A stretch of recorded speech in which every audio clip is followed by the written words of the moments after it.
Salut bande de chips. Aujourd'hui, on se retrouve dans la bergerie pour vous montrer ce véhicule, la Transottinette, que vous n'avez pas beaucoup vu sur YouTube et qui est le tout premier véhicule fabriqué à partir d'acier de la cyclotron team. Donc c'est un véhicule avec lequel j'ai appris à souder, c'est un véhicule avec lequel on a appris énormément de choses. Mais vraiment,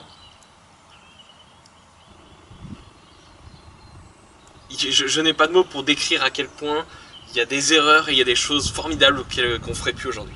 Je vous fais un petit détail tout de suite. Tout d'abord la partie cycle. À l'avant, on a une roue de vélo pour enfants 12 pouces, avec seulement 12 rayons. Et à l'arrière, on a changé la roue de vélo 12 pouces par une roue de pocket bike qui fait à peu près le même diamètre. Voilà, une roue de récup. Entre les deux, le cadre. Donc la direction est assurée par la fourche de vélo pour enfants, vous voyez encore la fixation du reste du cadre. Le châssis est entièrement en acier, entièrement de récup. On est allé chez un ferrailleur qui faisait de la récupération. Voilà, donc c'est assez éclectique. La transmission est typique des débuts de l'équipe, c'est-à-dire une transmission par friction. Avec une particularité, c'est que cette tronçonneuse n'avait pas d'embrayage. Enfin, l'embrayage était manquant, on n'avait que la pièce qui tenait les masselottes, sans les masselottes. Et donc, on a fixé dessus divers galets. L'embrayage se fait avec la pédale qui est à l'avant. En appuyant sur la pédale, on plaque le moteur sur la roue. Et donc le galet. Le freinage, quant à lui, est assuré grâce à des pièces directement issues de l'aéronautique, puisqu'il s'agit de ce patin qui est à base de pneus d'avion, il faut bien le dire. Voilà, d'où l'aéronautique, qui est actionné par cette petite pédale ici présente à l'arrière. Donc on appuie avec le talon et on plaque le bout de pneu d'avion sur la roue, comme sur une trottinette classique. Au début, on a voulu réutiliser les freins de vélo pour enfants, mais c'était vraiment totalement inefficace. Le moteur est une petite tronçonneuse d'environ 30 cm3, de qualité très moyenne, mais qui a l'avantage d'être très petite et légère, et c'est pour ça qu'on a voulu la mettre sur une trottinette. La selle est en sky, effet crocodile je dirais, très confortable. Et on peut accéder au réservoir en retirant une goupille ici, en retirant, je vais essayer de vous montrer en dessous. Voilà, il y a une barre de fer,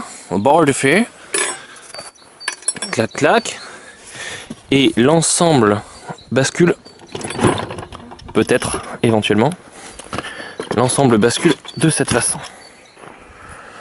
Et nous donne accès au réservoir qui est une bouteille d'eau, voilà, parce que la sécurité c'est très important. Et on voit ici la fixation du moteur qui a subi plusieurs changements, mais qui est un peu limite. On a cassé plusieurs tiges. Et vous voyez en détail le moteur, donc il a dormi pendant de nombreuses années dans le cyclotron stand qui n'est pas très étanche à l'eau. Il est étanche verticalement mais pas horizontalement, donc dès qu'il y a du vent, l'eau rentre. Voilà, je vais vous faire un petit test de démarrage. N'a pas démarré depuis très longtemps et j'ai remis de l'essence l'autre jour pour essayer de voir, et visiblement on a une petite fuite, je sais pas si vous voyez comme ça brille, donc je vais mettre un petit coup de compresseur dans le carbu, voir un peu ce qui se passe.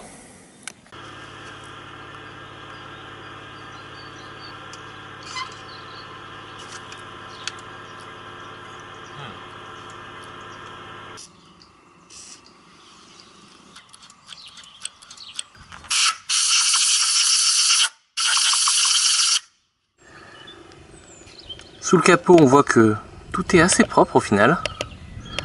Et ça, c'est plutôt bien.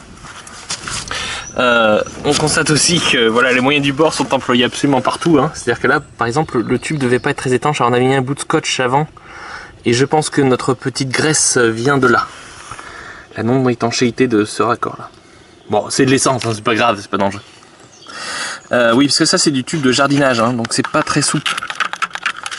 Donc je pense que voilà, il y a eu des petites faiblesses par moment. Faut savoir que ce véhicule en entier a été construit pour environ 60 €, je dirais. De mémoire, on avait payé moins de 15 € toute la ferraille. Sauf la plaque en tôle grainerie là, qui a coûté beaucoup plus cher. Mais voilà, c'est vraiment fait à l'économie avec les moyens du bord et à une époque où on connaissait pas plein de choses. C'est parti pour le démarrage.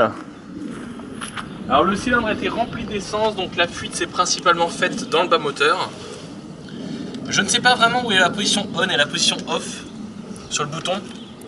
Donc l'échec est fort possible, voire même très probable.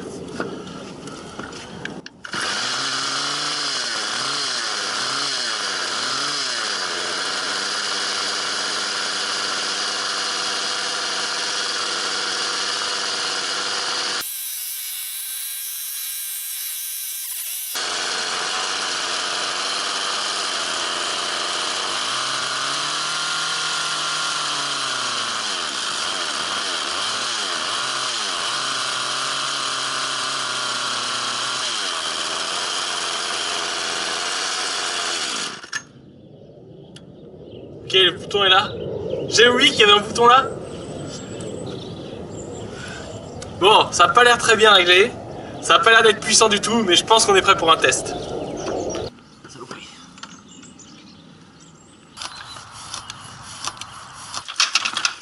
Ok, donc je vais démarrer. Je vais partir par là. Je vais faire demi-tour. Je vais pousser comme un âne, puis je vais embrayer. Et normalement, quand j'arriverai là, je devrais avancer à la force du moteur. Normalement. Ça se passe quasiment jamais normalement avec ce véhicule. J'ai dit quasiment, donc des fois oui. Par exemple, tout à l'heure il a démarré le premier coup, ça n'arrive jamais normalement.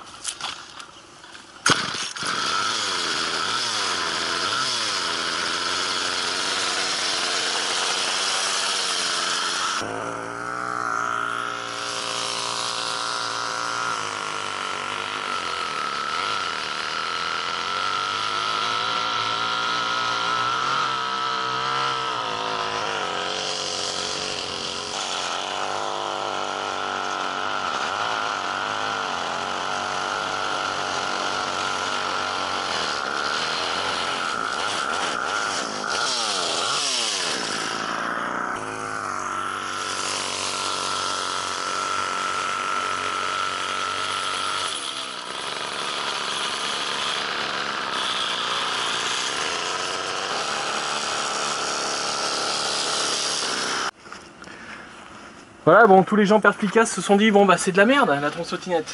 Et en fait, ouais, vous avez raison, c'est vrai. Mais c'est toute une histoire. Bon, je vais revoir un peu l'adhérence du galet parce que là je cale même pas au ralenti. Donc je vais essayer de faire adhérer le galet un peu plus fort sur le pneu. Et je vais essayer d'aller sur une route un peu plus longue.